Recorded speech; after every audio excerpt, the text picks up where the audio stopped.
On March 3, 1953, in Rio de Janeiro, in a family of Portuguese origin, Arthur Antunes Coimbra was born, better known as Zico. Like all Brazilian children, he loved football from an early age and would even skip school to play in the courtyard with other kids. From a young age, he played in mini football and futsal teams coached by his brothers. The Zico family had strong ties to football. His father was a goalkeeper, and 3 of his brothers were professional footballers, with Eduardo being the most famous among them. At the age of 14, the talented youth was supposed to become a teammate of his brothers at the America Club in Rio de Janeiro. During one of the matches for America, where Zico scored 9 goals, a reporter was present and impressed by the young talent's game. Being a scout for Flamengo as well, the reporter convinced Zico's father to enroll the boy in the youth academy of this football club, which the entire family, including Arthur himself, supported. Now, let's delve into how Zico got his nickname. In his childhood, he was called Arthurzinho, meaning Little Arthur. Later, Arthurzinho transformed into Arthurzico, and eventually, it was shortened to Zico. In the early stages of his career at Flamengo, coaches considered him too physically weak. At the age of 15, he weighed only 37 kilograms. While this did not hinder his play in the courtyard or the youth team of Flamengo, it could affect his performance in the adult team. Therefore, fitness coaches developed an individual training plan and a special diet for him. As a result, over 7 years, he gained almost 30 kilograms of muscle mass, playing 116 matches and scoring 81 goals for the youth team. Zico made his debut for Flamengo's main team in 1971 at the age of 18. Thus began the career of the great footballer and the best period in the history of the Brazilian club. In 1980, Flamengo became the champion of Brazil for the first time, and a year later, they won the Copa Libertadores for the first time. In the final, which consisted of 3 matches, they defeated their opponent with an overall score of 4-2, and all goals were scored by Zico. In that year, Flamengo also won the Intercontinental Cup, beating Liverpool 3-0 in the final, and Zico was named the player of the match. In his first spell with Flamengo, he played 117 matches and scored 124 goals, becoming a 3-time Brazilian champion. European football giants lined up for the Brazilian magician, including the Spanish teams Real Madrid and Barcelona, Italian clubs Milan, Fiorentina, Juventus, and, of course, Roma, the champions of Italy. However, in July 1983, Zico moved to the modest club Udinese for an unimaginable fee of $4 million at that time. The transfer could have been cancelled initially. The president of the Italian Football Federation rejected the player's registration due to suspicions about the transfer. However, protests from the people of Udine eventually convinced him to change his decision. This transfer caused an incredible stir and a surge of interest in football in the city. Even before Zico arrived in Italy, fans had purchased 26,000 season tickets for the team's matches, and 5,000 people greeted him at the airport. In his very first season, Zico scored 19 goals, ranking second in the list of top scorers, just 1 goal behind Michel Platini, who played for more matches. Thus, he broke the record for the number of goals in the first season of the Italian Championship, a record later surpassed by the Brazilian Ronaldo.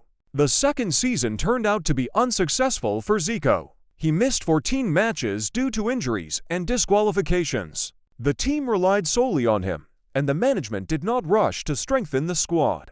Off the football field, things were not going well either. He had tax problems, and he even faced the threat of imprisonment. At the same time, investors came to Flamengo, trying to bring the fans' idol back to his native club. After spending 2 seasons in Italy and scoring 22 goals in 39 matches, Zico returned to Brazil in 1985. Here's how he explained his desire to return home. "I am like a fish. I can only play for Brazilian teams." The second period at Flamengo was not as successful. A month after his return, Zico suffered a severe knee injury, which caused him much suffering. Only in 1987 was he able to regain his former condition and help his team win another championship. In 1989, Zico was offered the position of Minister of Sports, and he accepted this offer, putting his football career on hold. In December 1989, he played his last official match, scoring a goal. 2 months later, he played a farewell match at the Maracanã Stadium against the World Cup champions. However, the Brazilian couldn't stay away from football for long. In 1991, he was invited to Japan to join the modest club Kashima Antlers, with which he became the champion of Japan in 1993. At the age of 18, Zico made his debut for the Olympic team, but it took a while for him to join the main squad. The then head coach of the national team, Mario Zagallo, favored physically strong players and did not select him for the 1974 World Cup. As a result, Zagallo's athletic team, playing an uncharacteristic style of football for Brazilians, only secured the 4th place. He was later replaced by Osvaldo Brandão, and under Brandão's management, in February 1976, at the age of 23, Zico played his first match against the Uruguayan national team, scoring with his signature free kick in the very first game. The 1978 World Cup was Zico's first, but it didn't go well for him. Although Brazil won the bronze by defeating the Italian national team in the 3rd-place match, our hero spent almost the entire tournament on the bench. The then coach, Claudio Coutinho, dropped him from the starting lineup after the first match. Zico scored 1 penalty goal in this tournament. A year later, at the Copa America, the national team won the bronze, and Zico scored 2 goals during the tournament. For the 1982 World Cup, he arrived in fantastic form, with 4 goals and 4 assists to his name. However, the national team lost to the eventual tournament winners, the Italian national team. In the 1986 World Cup, Zico went with an injury and only came on as a substitute. Despite this, he managed to provide 2 assists. In the quarterfinals against the French, he again came on as a substitute. With the score at 1-1, he missed a penalty, and the match went to a penalty shootout. This time, Zico scored, but his teammates let him down. It was his last match for the Brazilian national team. However, after ending his career as a professional player, Zico did not stop playing football. He played for the Brazilian national beach football team for a long time and won the title of world champion in 1995, as well as twice the title of South American champion. Zico played his farewell match at the Freely Stadium in Udine, where he represented the Brazilian national team against the world team. This match was attended by 40,000 people, and Udinese fans displayed a banner that read, "Zico, you will forever remain in our hearts." On the field, the Brazilian could do it all. He scored in every conceivable way.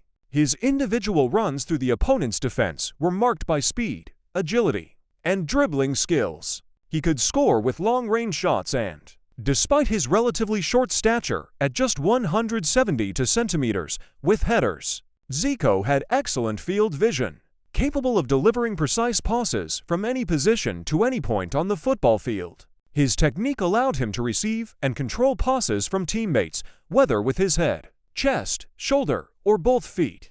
However, Zico's primary skill was his proficiency in taking free kicks.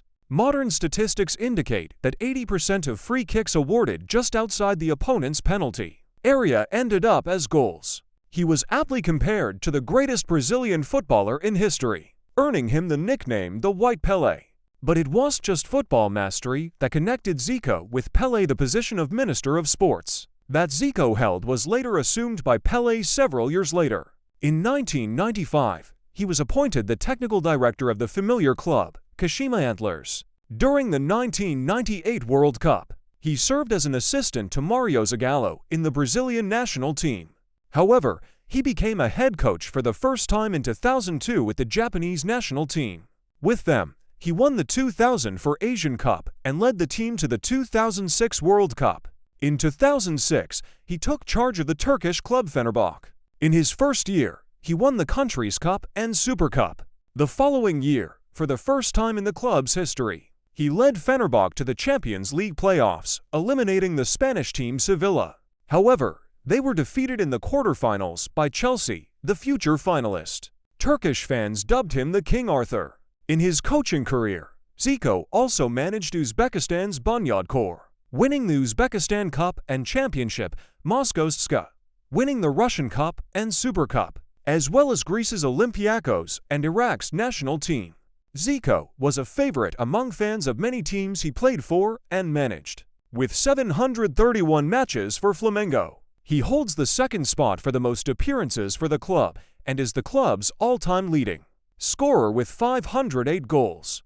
A Brazilian singer even composed a song in his honor. In Japan, at the entrance to the Kashima Antlers Stadium, there's a monument dedicated to Zico. Our birthday celebrant today was thrice recognized as the best footballer in South America and was named the best footballer in the world by World Soccer magazine in 1983. He was twice the top scorer in the Brazilian Championship, the leading scorer in the Copa Libertadores, and the all-time leading scorer at the Maracanã Stadium. In 1974, Zico broke Flamengo's record for the most goals in a season, and in 1976, he surpassed his own record, a record that still stands unbroken. Another record he set in Japan as a player who scored at least one goal in 10 consecutive matches. He holds the 7th position in the list of the greatest South American footballers of the 20th century and the 14th position in the list of the best footballers of the 20th century worldwide, according to the International Federation of Football History and Statistics. He is also part of the FIFA 100 list and the list of the greatest footballers of the 20th century, according to World Soccer magazine, ranking 14th. Happy birthday, King Arthur!